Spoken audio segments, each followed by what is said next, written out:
महाराज आम्हाला माफ करा, तुमची वास्तू आम्ही जतन करू शकलो नाही, अशा उद्विग्न भावना कोल्हापुरातील कलाकारांनी व्यक्त केल्यात। महापालिका प्रशासनानं आमचं म्हणणं ऐकून घेतलं असतं तर आज ही घटना घडली नसती, अशा सुद्धा भावना व्यक्त केल्यात।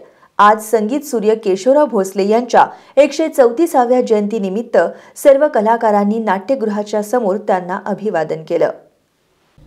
गुरुवारी रात्री घडलेल्या आगीच्या दुर्दैवी घटनेत कोल्हापुरातील केशवराव भोसले नाट्यगृह जळून खाक झालं। कोल्हापूरसह महाराष्ट्रातील अनेक कलाकारांनी आपली कला केशवराव भोसले नाट्यगृहाच्या मंचावरून सादर केली आहे। या नाट्यगृहाशी प्रत्येकाच्या आठवणी जोडल्या गेल्यात। अशा ऐतिहासिक आणि वैभवशाली परंपरा असलेल्या नाट्यगृहाचं भग्न अवशेष बघणं हे आमच्यासाठी दुर्दैवी असल्याचं मत कलाकारांनी व्यक्त केलं। आज संगीत सूर्य केशवराव भोसले यांची 134वी जयंती आहे।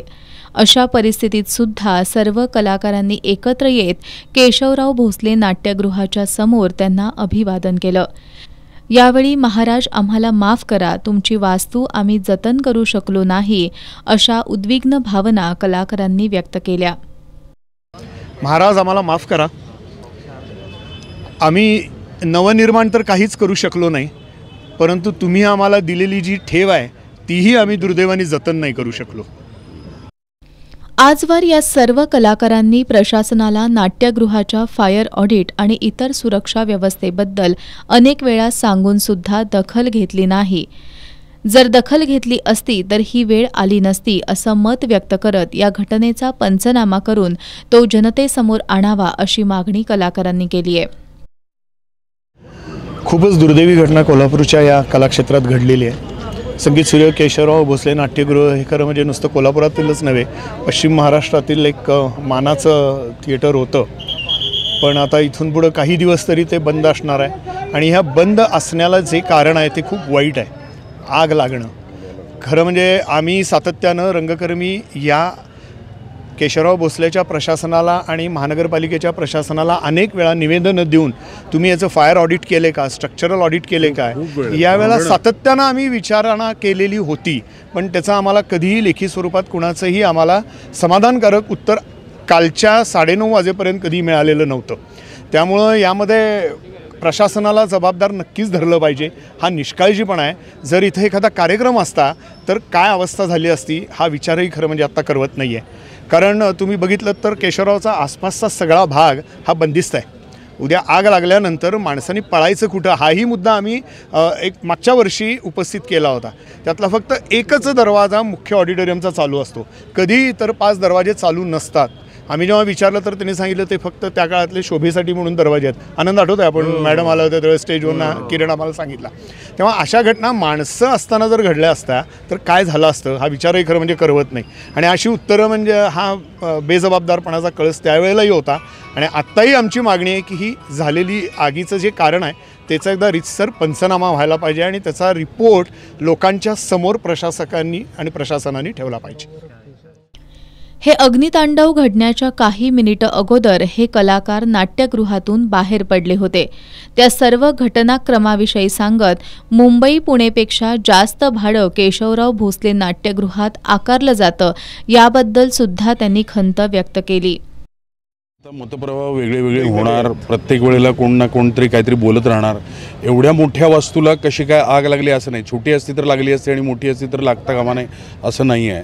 पण त्या सगळ्या ह्याच्यात आपण पडायचं का मुद्दा, किंवा त्याच्याही कंप्लेंट आम्ही बऱ्याच वेळा दिलेले आहेत की नको ते उद्योग चाललेले आहेत ते बंद करा। कित्येक वेळेला पोलीस कंप्लेंट देऊन पोलिसांना बोलवून त्या माणसांना बाहेर काढून आम्ही बऱ्याच वेळा प्रयत्न केलेले आहेत। पण त्याच्याहीपेक्षा पुढे जाऊन काहीतरी एक उत्तम ठिकाण कोल्हापुरातलं आहे की ज्याचा प्रत्येक कोल्हापूरकराला अभिमान आहे, तर प्रशासनाकडून पण त्या पद्धतीनं जी काही दाद किंवा आम्ही ज्या वेळेला ज्या मागण्या करतो त्याच्याकडे दुर्लक्ष केलं जात होतं, हे मात्र चुकीचं आहे की ज्याचा परिणाम आज तुम्ही बघताय।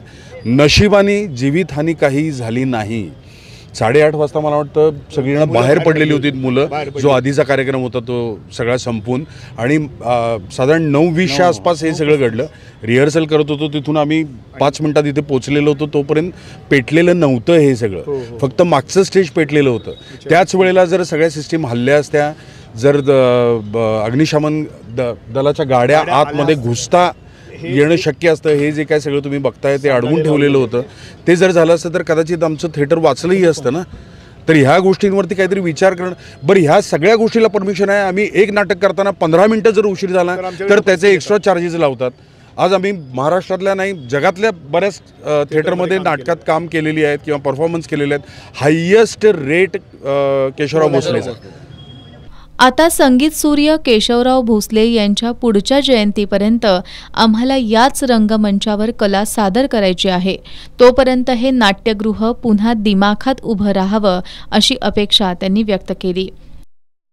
कळकळीची विनंती सगळ्या शासकीय, निमशासकीय आणि आम्ही सगळी संगीत संस्था जे संगीत कलाकार आहेत ह्या सगळ्यांच्या आम्ही सगळं सपोर्ट करतो. आणि हे जसं म्हणलं मागास सांगले 1 वर्षाच्या आत सुरू व्हावं.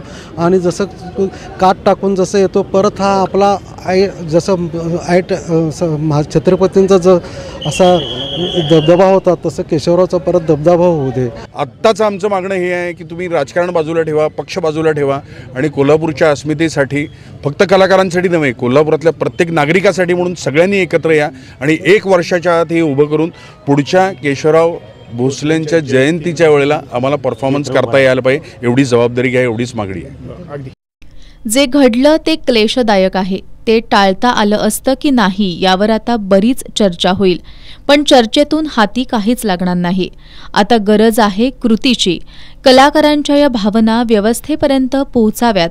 व्यवस्थेनं आपले सगळे इंटरेस्ट बाजूला ठेवून कोल्हापूरच्या कलाक्षेत्रासह सर्वांना विश्वासात घेऊन राजर्षी शाहू महाराजांच्या कलाप्रेमाचं आणि संगीत सूर्य केशवराव भोसले यांच्या कलाक्षेत्रातील योगदानाचं स्मारक म्हणून हे नाट्यगृह पुन्हा त्याच दिमाखात उभं करावं हीच अपेक्षा.